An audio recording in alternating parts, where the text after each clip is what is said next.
Cheslin Kolbe, he's there, 15. You've been calling for it.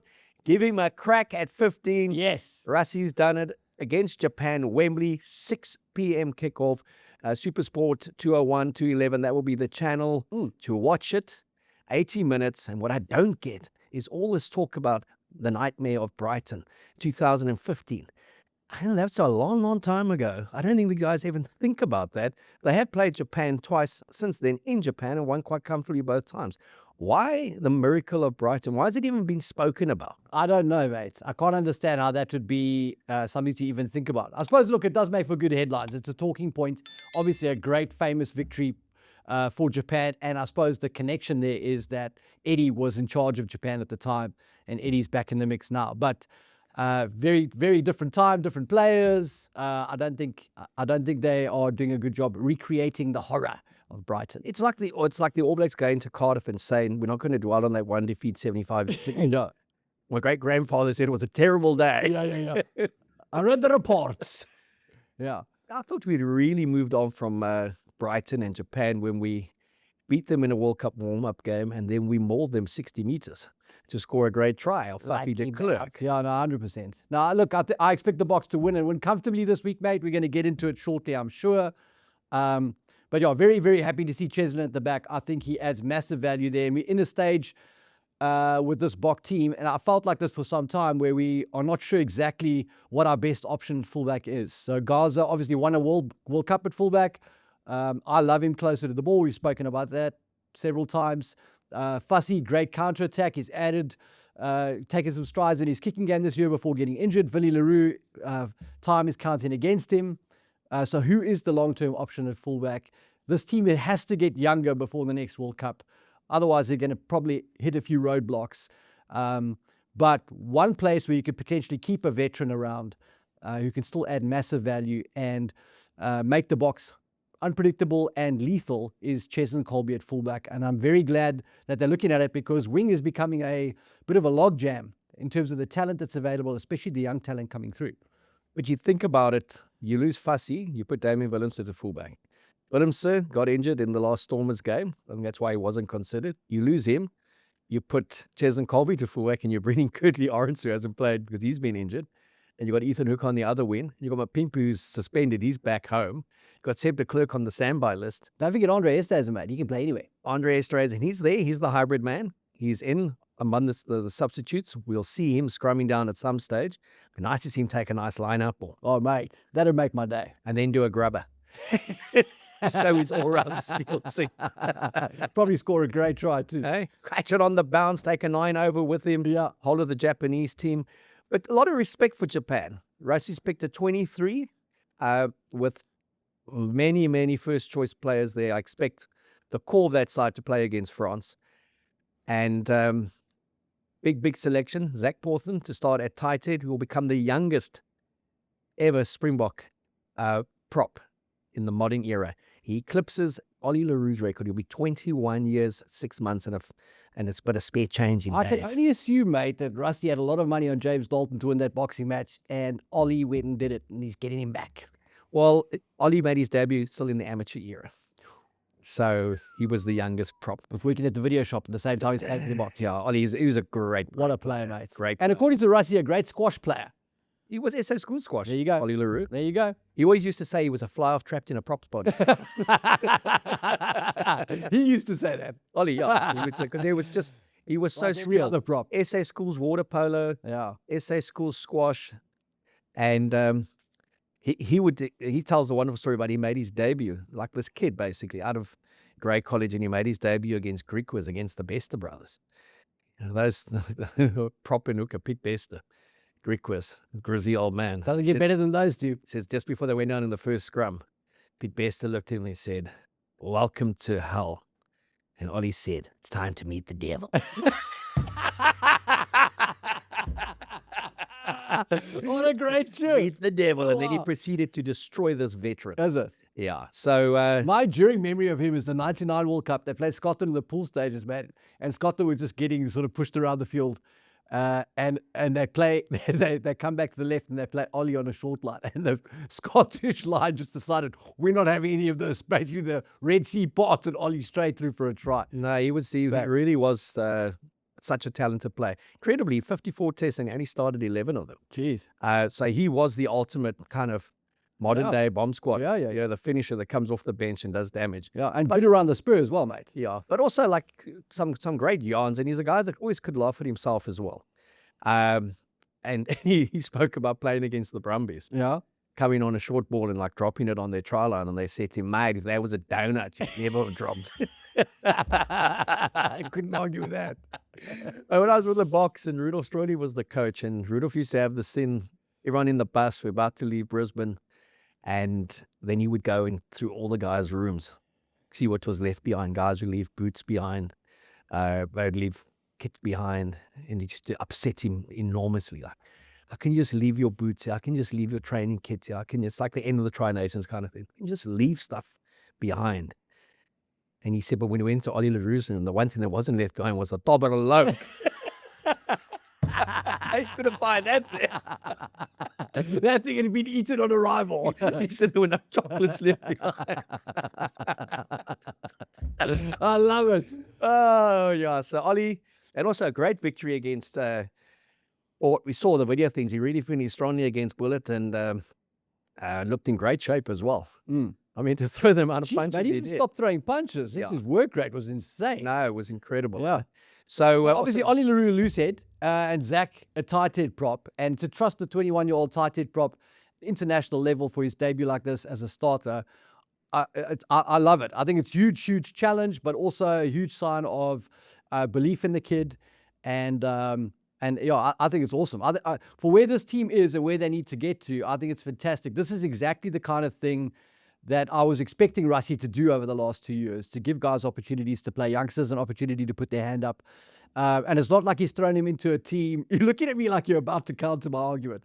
It's not like he's thrown him into a team that's disorganized and disheveled and guys that can't play. These are double World Cup winners around him. Mate, I'm enthralled. I think if Razor had some of this guts and probably some of these players, the All Blacks would be in a better space. But fantastic to see, mate. Fantastic. But now Nietzsche must be sitting around with his broken arm repairing, thinking, that could be me. It could, mate. And that's the nature of sport, isn't it? And I think if Nietzsche was healthy, he would probably be there, you know. But in the absence of him, Frans Malherbe and Clavakanye, the sort of cloud of uncertainty that's sort of hanging over him, I think it's a brave call, but I think it's a great call. And I think it's got massive upside. Regardless of how it goes on Saturday, I think Zach Porthen is going to be a really solid player going forward, if not great. And a match against Japan, he's going to get the experience of playing in Europe and all the stuff that goes with that, but he's not playing England in a World Cup quarterfinal yet. He's not playing the All Blacks overseas. I think it's a great opportunity to cut his teeth at the test level, and let's see what happens. And with the kind of pack that he's picked, Totally. to in many ways protect him as well. Totally. It's a very, very strong pack. Experienced players. I mean, what I will say about it, mate, is like Zach is 21, Sasha's 23, and Ethan he's 22. The average age of the starting lineup is 30. And that's with those three youngsters in it. So, like, this team is ready to play a World Cup now in terms of its age, right? That's the kind of, we've still got 2 years to go. So, these are exactly the kind of experiments we need to do to tool up for the 2027 World Cup, I think. Yeah, I mean, and look, he's SA under-20 captain, great junior pedigree. Dobbo's used him well with Rito. In fact, you could say sparingly. He's been in the system. But then if you are at the Stormers and you are a prop, junior or into the senior ranks, you are scrumming against some of the best, aren't you? 100%. And if you just think of who's around him as well and the quality of play around him, but yeah, a great call from Rassie to back him straight up. Spot on. I don't know if he'll play again on this tour. Doesn't matter. But then he backs him. He gets his test cap. He doesn't have to walk around with his blazer. First Scudder into Ben, he had to walk around with his blazer for like 2 tours before Scudder got his test match at Loftus. And that's terrible for any player to be on a 5-week tour and you can't put your blazer on because you haven't been given a minute on the field. Yeah. So I'm very pleased for him. I do feel a little bit for Nietzsche for sure because he's been the outstanding tight head. It's such an injuries are never well timed, but such an ill-timed injury. And he would be thinking, oh, that could be me starting. But what it does show is that there's a definite plan for Wilco Louw to be a bomb squad on his own. But I mean, just think about that insurance, mate. There's a 21-year-old kid. The nerves have to be jangling. It is a huge occasion. But he doesn't have to worry about, are the Boks going to be in safe hands? Because worst case scenario, he has to come off. Wilco goes on and just wrecks the Japanese tight five. You know, I think he's in a fantastic space. I'm not convinced that Wilco won't eventually become the starter for the Boks. I think there are a couple of tests into seeing what the value is of having him come off the bench. But again, I think this is a fantastic move. And credit to Nietzsche and before him, Kitsi and Malherbe for creating that scrum culture at the Stormers and that sort of work ethic around scrumming against the best day in and day out to upskill the youngsters, to get them ready, battle ready for serious rugby. So this is just another product of that whole system, and I think Zach's going to fly. You got to think Wilco starts against France. That kind of game. Well, that's what I mean. Paris, 9 p.m. kickoff. You want early dominance. You just don't want to just hold them because it's also not that kind of game where you feel anyone's going to come on in that last 30 and actually destroy a team like that. You just want to be in control from the beginning. The other games, I can understand it, the destruction he causes. And I'm starting to quite like this 41-minute, get him on, get him on. Yeah. And that first scrum engagement, the anticipation. I was fortunate to be asked to write a piece for SA Rugby magazine, the next one, on Wilco, and just how he kind of keeps the scrum alive. Forget winners and fly-offs. When Wilco Louw sitting on that bench, everyone is watching that seat. When he gets up to have a stretch, there's a chip. And get him on. And when they take sometimes 59, 60 minutes, like, come on. And he gets on that first engagement. Penalty, South Africa. Yes. Love it, mate. And he does produce it. And I love it. So very fortunate to be in that position. Like you say, Zach, 21 years old, an incredible achievement. But to know if there is a bit of a struggle, wow, you got the strongest scrumming tight end in world rugby, Wilco Louw, sitting warming the bench, smiling, and the poor opposition thinking, no, let's keep this civil for as long as we can. This kid's still feeling fine. He can play. This kid's done well. Let him win a few penalties, okay? What people don't realize, though, is just how tall Zach Porton is as well. Man, he's built like a lock, man. I think he's 6'3", 6'4". Yeah, he's up there. Reminds me a lot of a young Carl Heyman. Yeah, 100%. He's actually lean. Like he's a big lad, but he's actually lean. He's not like a chunky tight head prop. Like he's a big frame. He's a tall athlete, and he gets around. All right, so he's there with the experience of Malcolm Ox next to him. Obviously, Ox and Chair. Ox, we're looking for a big tour from him. It's kind of like being on the cusp in the URC. We haven't quite seen him show that the structure in the Sharks jersey as we see with the Boks. And then the lock pairing, the Viking with Ruan Nokia. Interesting combination again. They did well last time. Yeah. So Ruan's on the bench, Lurt starting with the Viking, but I think... Oh, is Lurt starting? Yeah, but a great combination. We've wanted Erkje to kind of emerge as this forelock and be this enforcer guy and show that he can step into the boots of Eben. We know he can play ball. We know he can create an offload. But can he do the tight angle stuff and, threaten to get sent off once or twice? Is he that guy? Can he do that? So I'm not sure Japan is the right game for that. It'll be quite open and loose. Not sure how Japan's going to contain a guy like Erkje Snyman. But excited to see how him and Lurt go. Both obviously very athletic second rows. And then the back row kind of brings it down a bit. And that Franco Mostert's probably in the twilight of his career. Great high work rate guy at blindside flank. Jasper Wiese, the hammer at the back. And then obviously Captain Fantastic, Siya Kolisi at open side. So it's a power pack, mate. It's a very powerful pack. Yeah. And I think Japan's going to have a rough day. Yeah, Siya 99th test. Does he rest him for the next one? And the big 100 against France, does he just get the 100 out the way so that emotion isn't there for France? Those are things that will be answered. I hadn't thought about that, in the next week or so. Nice to see him back in Sasha at 10 with the experience of Ryder. He's in at 9. And then the old guns, obviously, in the midfield. Yeah. And then a back 3 that can sizzle on any day. Yeah. And then that bench. I'm pleased that he's gone with a side that you can see the core of those guys will build towards the two big tests, which is France and Ireland. And it's really down to the respect that they do have for the Japanese side, the respect they do have for Eddie Jones as a coach. 1915 Japan lost against a Wallaby mix and match. There were some very good first choice Wallaby players in there, tested their depth a bit, but the closest Japan's ever come to toppling the Wallabies. We also struggled against Fiji. I mean, they kind of took 81 minutes to beat Fiji. Yeah. So an interesting kind of matchup for the Boks. I think it's going to be an entertaining game. an enjoyable one at Wembley. I don't think any goals will be scored, but there will be tray aplenty. I'm just keen to see how Japan comes out. Eddie will have a plan around that, and it's not going to be to take the box on up front, and I don't think it's going to be to try and take the box on in a sort of looser, wider game. He'll have some kind of wrinkle to test the box in a new way, and I think that helps the box grow. And I think this test against Japan helps the box because you see a lot of the Japan-based players are in this team. The Japan-based players are going to be in that Wales test. There's two groups there who may not have got much game time if this was just a 4-test series because they wouldn't have been available for the Wales test, and some of them probably wouldn't feature in the 3 other tests of this tour. So great for South Africa at a time where we're trying to give everyone game time and see what our options are and what the combinations are for the future. There's 5 tests and lots of opportunities for guys to sweat in the jersey. So that's great. And a lot of comfort, like you say, with so many big name players. Play their rugby in Japan, kind of know the Japanese culture well now, kind of understand the Japanese way of playing, the Japanese psyche. I remember that 2015 for Rita Priya, because he'd been over there with Eddie. And he said to Heineke, don't underestimate a certain way the guys are going to play with that chop tackle, which was still illegal. No arms straight at you with a sword, man. Yeah. and we did underestimate them. We kind of weren't switched on for that game and lost.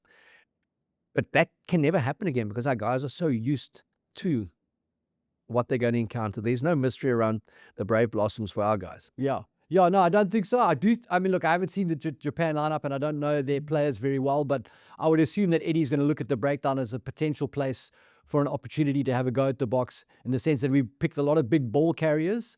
And if they don't get over the game line, there's quite a few tall, heavy blokes that may get beaten to the ground by Japan's more diminutive, maybe technically savvy breakdown hawks. So quite keen to see how that battle plays out. But if the box get momentum, which we expect they will with the firepower they've got there between Dukes and Jesse Creel in the midfield and Jasper Wiese at the back of the pack, you think they're going forward all day. So I think Kobus Reinach's going to have some fun, and I think Sasha's going to have some fun. You probably don't have to make it too sexy this time round because there should be lots of opportunities to attack going downhill. So excited to see how this plays out. Yeah, I don't think he can do anything but make it look sexy. Yeah. That's just in his nature, his DNA. DNA. Yeah. And I don't think we ever want to stifle that. No. We don't ever want to tell him to be more conservative. Play the percentages, mate. Just go score points, mate. Go score points and have some fun while you're doing it and just be disciplined. What would Eddie say about a game like this? I don't know, mate. He'd probably say, mate, we play in the world champion Springboks, mate. There's no expectation on us. The pressure's all theirs, mate. Come on. Become part of the fun, mate. Don't be so negative, mate. Don't be so negative, mate. She's a bloody good Japanese side. We're playing the world champions, mate. Yeah. Eddie was great. His Coldplay comment. Yeah.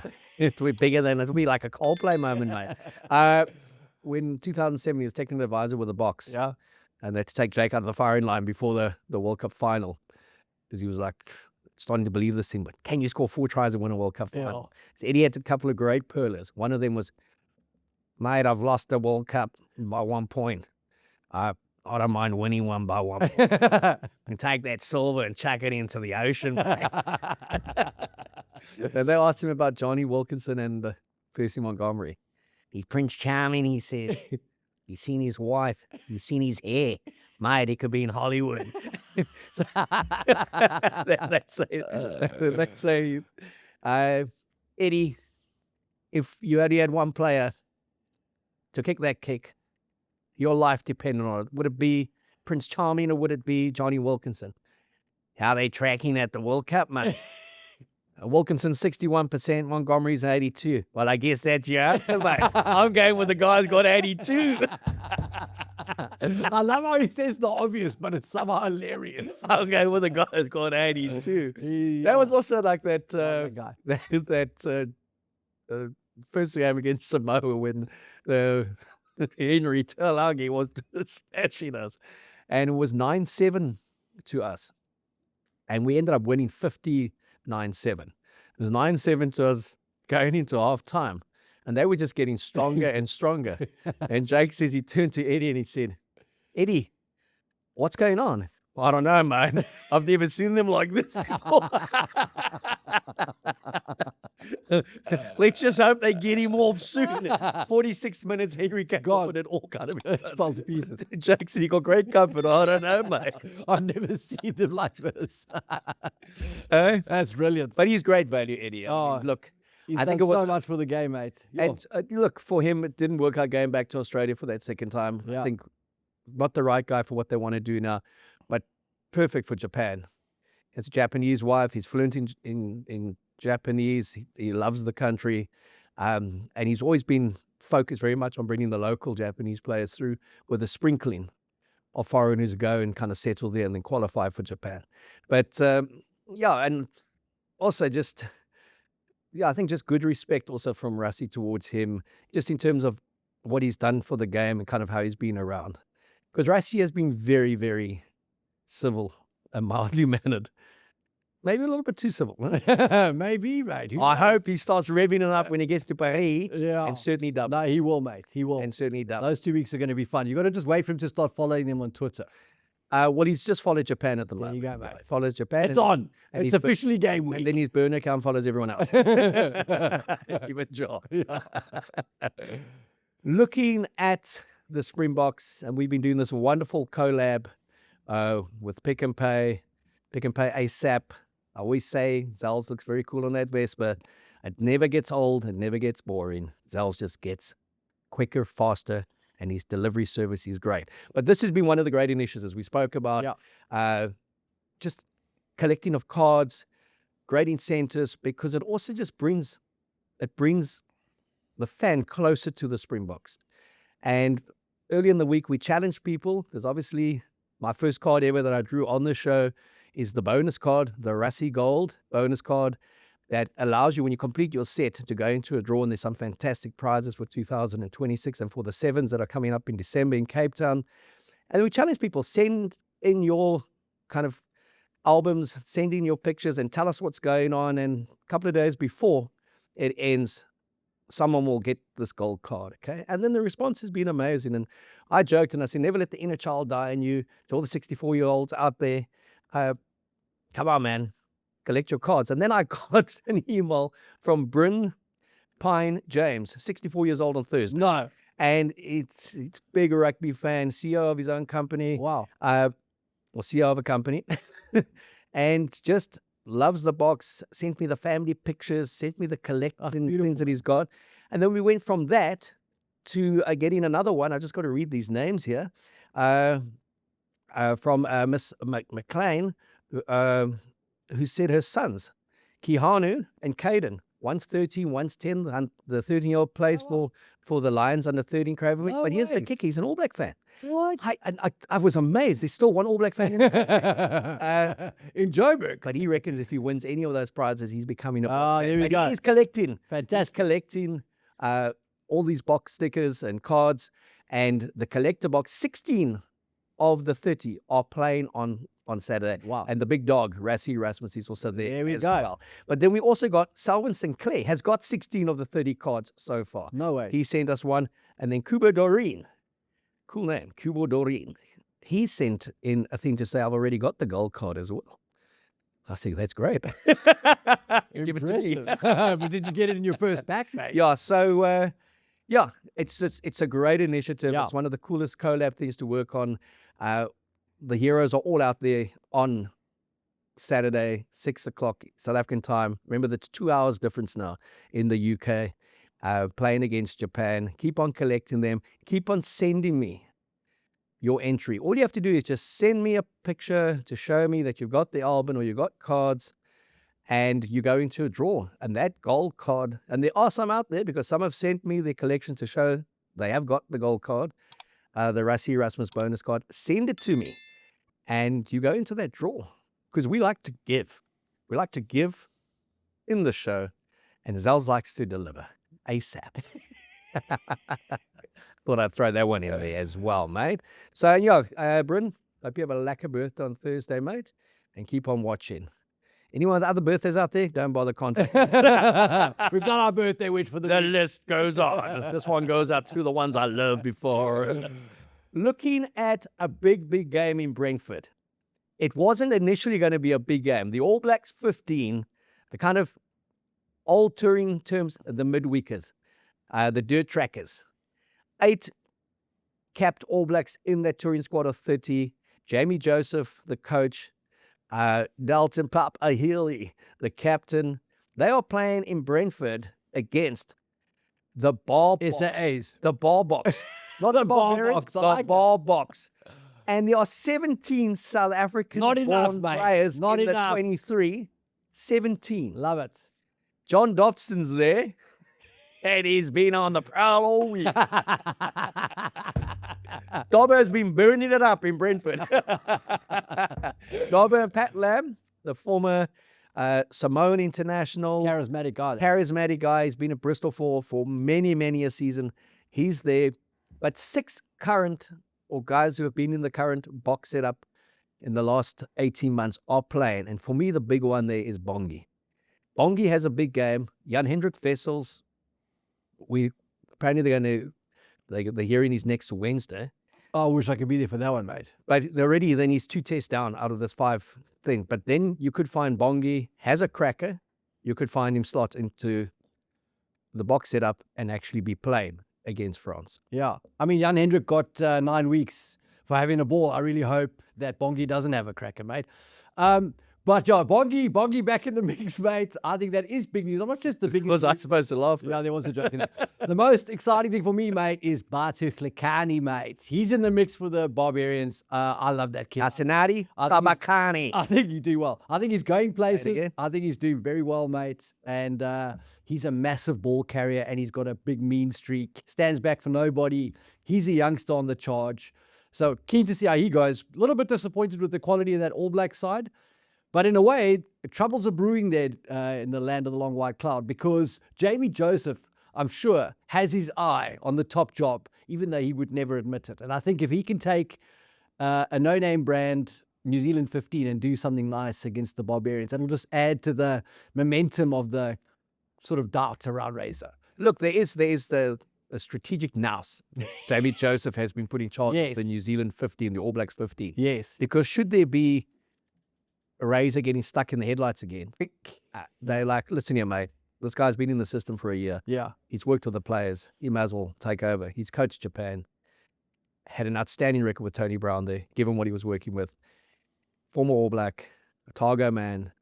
I love him in New Zealand. And Yeah, he's a good coach, mate. and we keep on talking about Razor. It's probably been the biggest disappointment for me, just in terms of the lack of charisma. How do you The explain it, lack though? of risk. How do you... Yeah. Kind of risk, man.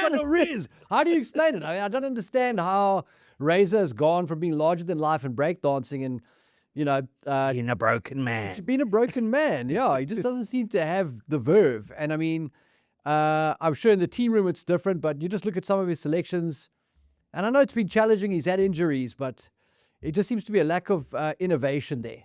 I expected more, to be honest. I didn't expect it to become the Bowden and Damien McKenzie show and more of the same, you know. And I don't really have the answers for him as to where it should change or could change, but I did expect him to pull a rabbit out the hat, you know, to find a guy, whether it's Lester Fainganuku or Tava Nawai or somebody, just to like shake it up, do something different. Let's have a bit of a disruption. But it's just been Very conservative, eh? very conservative, mate. It's disappointing, mate. Very, very conservative. Yeah. Scott Robinson, very conservative. I like Jamie Joseph. All the teams that he's taken, they play with some good, but like Dave Rennie, they play with good edge. Another very good. Also, New mate, Zealand he'll guy. say, I know how to unlock Tony Ball, mate. I know exactly what the flaws are. Exactly. I know Tony Ball. Yeah. I made Tony. Exactly. Dave Rennie, also another good coach. Another good Yo. option. I think that guy could have done Love that guy. a lot more with the All Blacks than we've seen at Yep. the moment. They are playing against Ireland, and that match is at 10:10 on Saturday evening. That's in Chicago at Soldier Field. We'll get to them just now. I just want to go back to that Dobbo and Pat Lamb's bars. Obviously, they've been embraced in the week. Dobbo's been sending me a few nice clips from Brentford. Is it? They're staying, yeah, Okay. no, eating nicely, Nice. having a few pints, as bars do, bar box, and some interesting combinations there. Ollie Kebble's in it. Well, he's in the mix. Then obviously we got Bongi, Andre Jugefente's there. So those two, something to play for. Ali The van high Eyck. with an eye on staying in Europe for the rest of the Bok tour. Andre Liebenberg, the Leicester captain, Andre, yeah. he's in there. Okay. Evan Riss is there. There My we guy, go. Evan Riss. Yeah. Show them up again.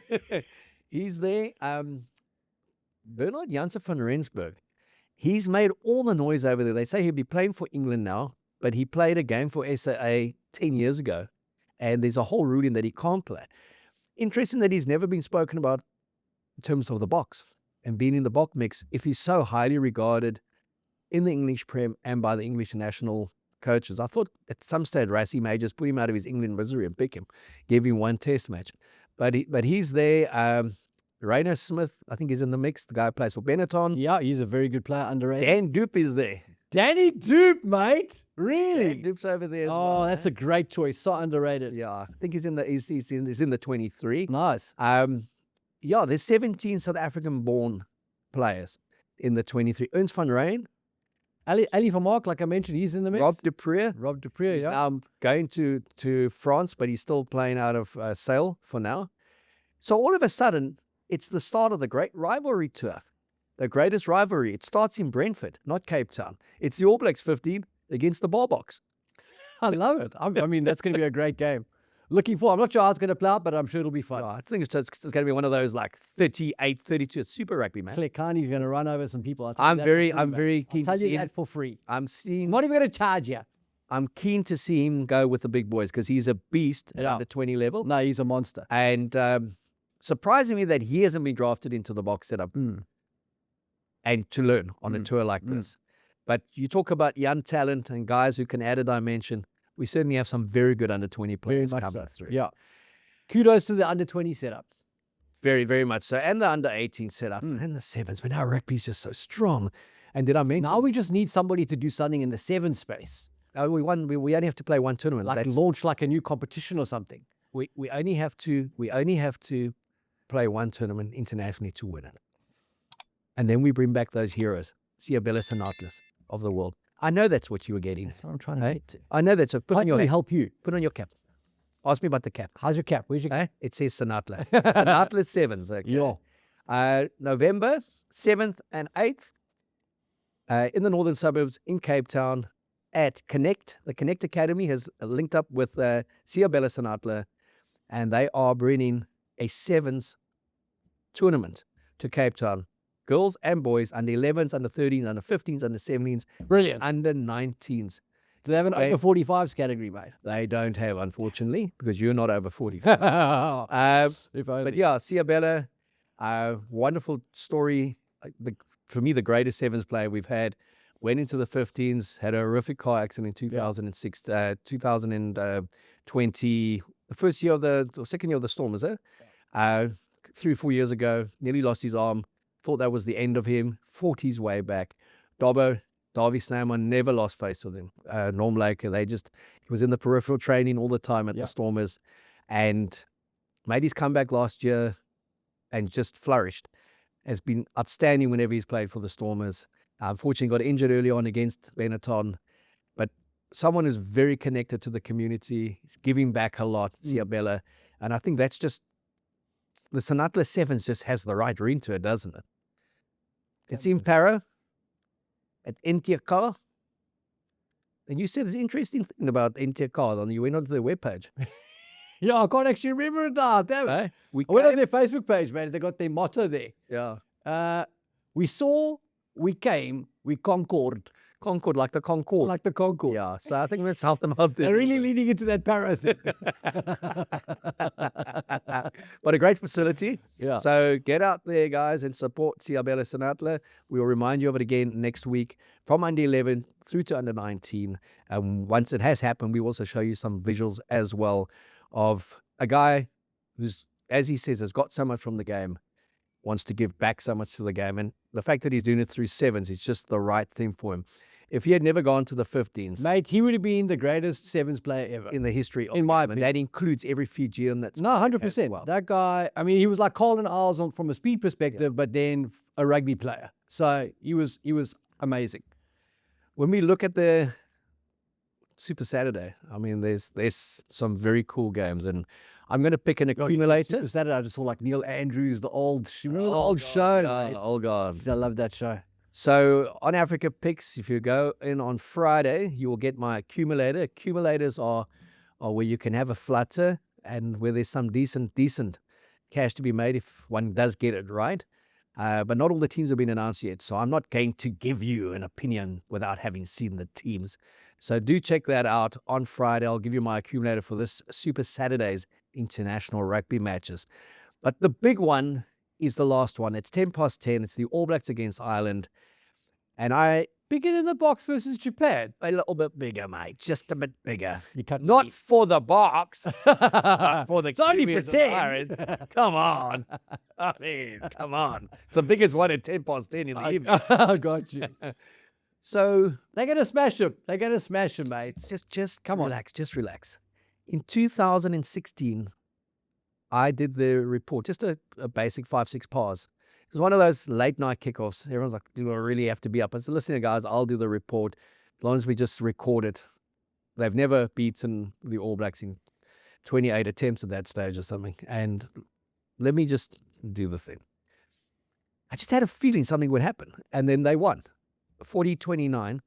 And it got something like 850,000 impressions within a few hours on the SA Rugby Magazine Facebook page, and something like 100,000 shares off the bat. So I would say I didn't know Ireland had so many people. Wow. Wow. So they go Right, back. they waited a long time for a big win. Yeah, they did. And I mean, that was a celebration of Anthony Foley, the number 8. They lined up. It's symbolic of him. They were up for that game. The All Blacks were there on a kind of promotional charity gig, and we found themselves 23-5 down very quickly. Great comeback, but then Ireland finished the stronger and deserved it. And then Ireland thought they could play rugby.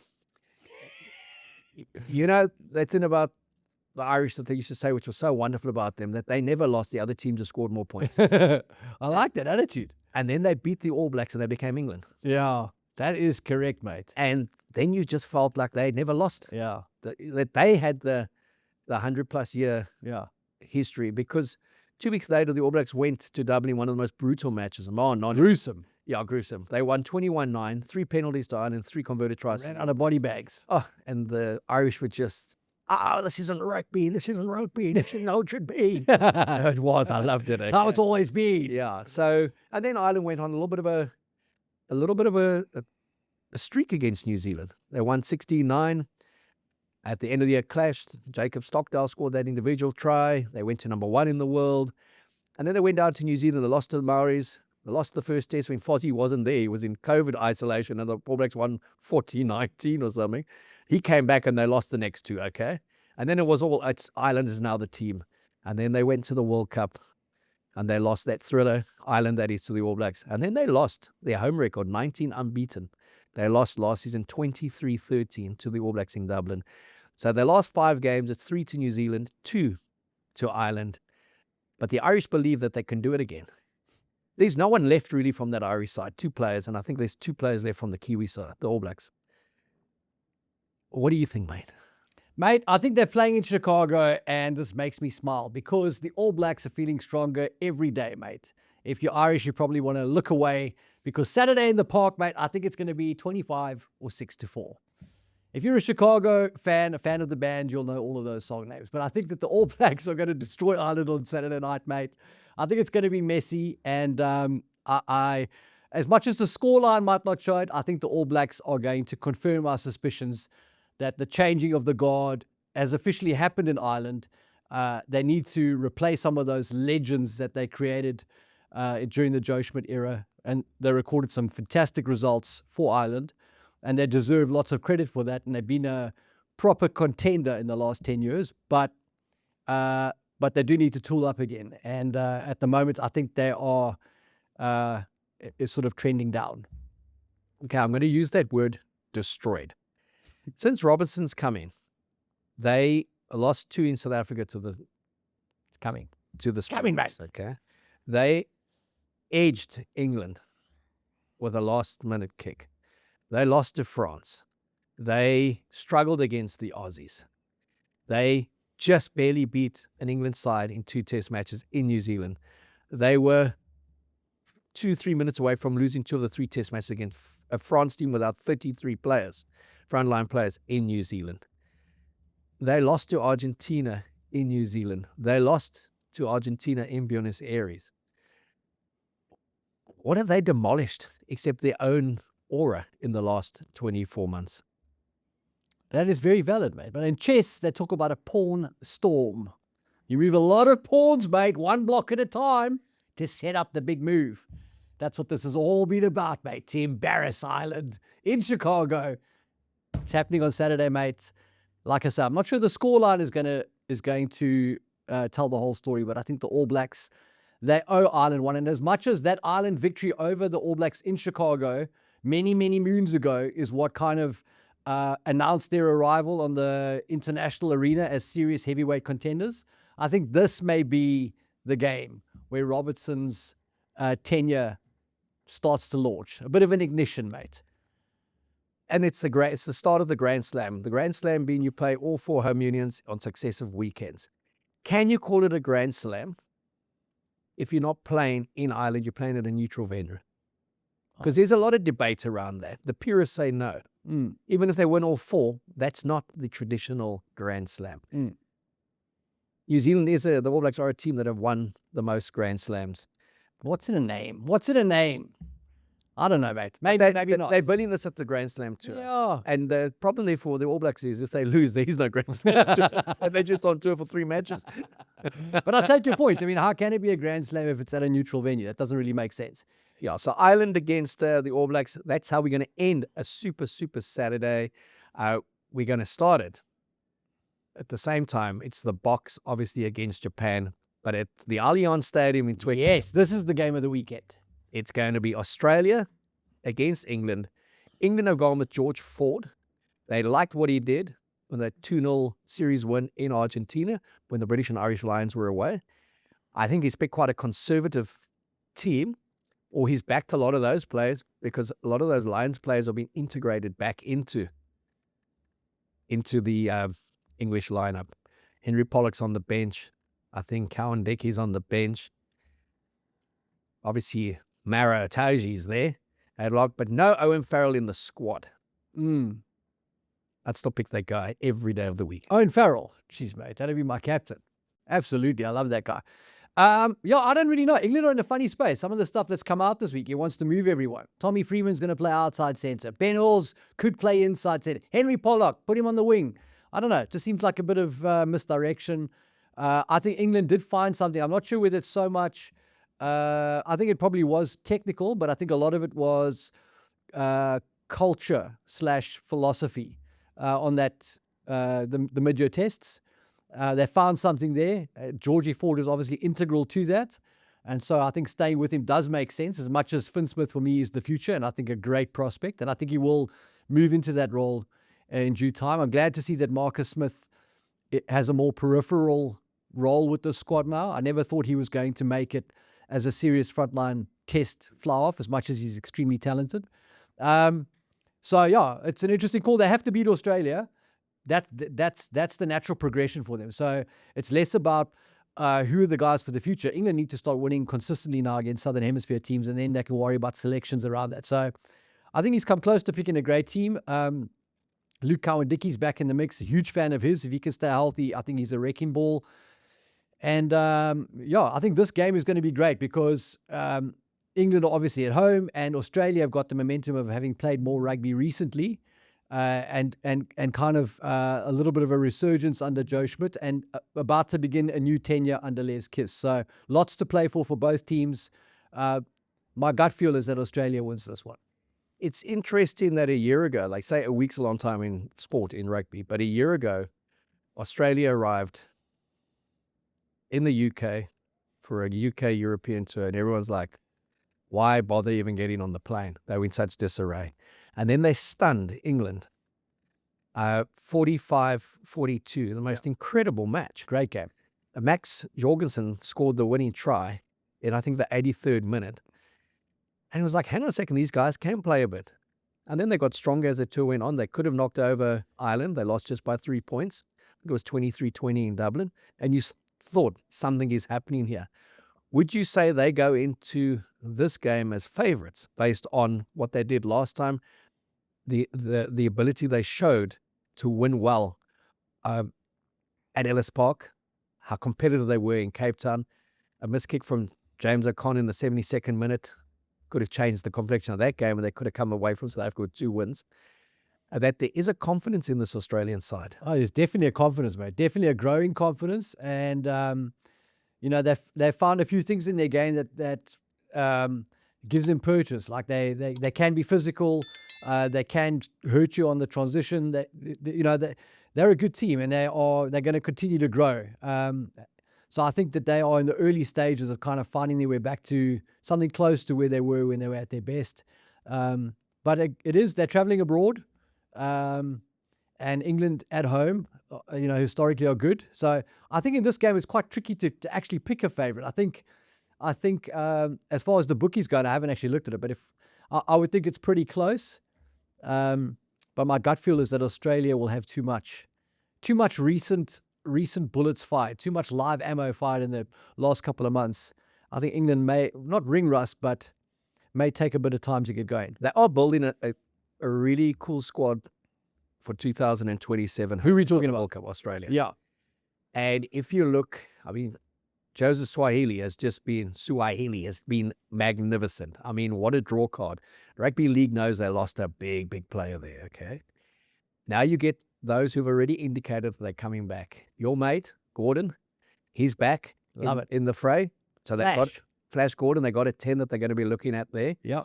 The fact that they've had James O'Connor in the mix, that they're not just discarding oldies, and said, listen here, what he did for them in the Rugby Championship, working with the younger players, they are 4 or 5 very good Australians that they can pick that are playing offshore outside of Australia. But then the big one also is Marky Mark. And I can't pronounce his surname. Lakawana Tase or whatever. So he went to the Roosters. Sure. 24 tries in the league, top of the try scoring. He then made the Dream 15, and he made his debut for the Kangaroos against England in the 26-6 win at Wembley a week ago for the Ashes. And he has indicated he's leaving the Roosters after the 2026 season and coming back to rugby union and challenge for a place in the 2027 World Cup. He is a quality player. What else is quality is this bet, mate? England are 10-point favourites to beat Australia. 10 points. 10 points. 10 points. All right. That's money for jam. Go to Africa Picks on Friday. See what I have to say. And if you're going to watch the box, it is on SuperSport, and do it with a Castle lager in your hand, and do it from home. Be responsible, be safe. It's all about heritage this November. Fan engagement, the box, Castle lager. They've got that wonderful, celebrating 130 years, the taste that stood the test of time. They've got this wonderful campaign going. You can win 130,000 Rand. You get it? 130 years, 130,000 big smackaroons. If you collect 6 heritage cans, so they really are cool-looking cans. There's only one winner there. So keep on drinking responsibly, keep on searching for those cans, and keep on supporting the box. It's going to be a great start to a great month, Zels, of international rugby.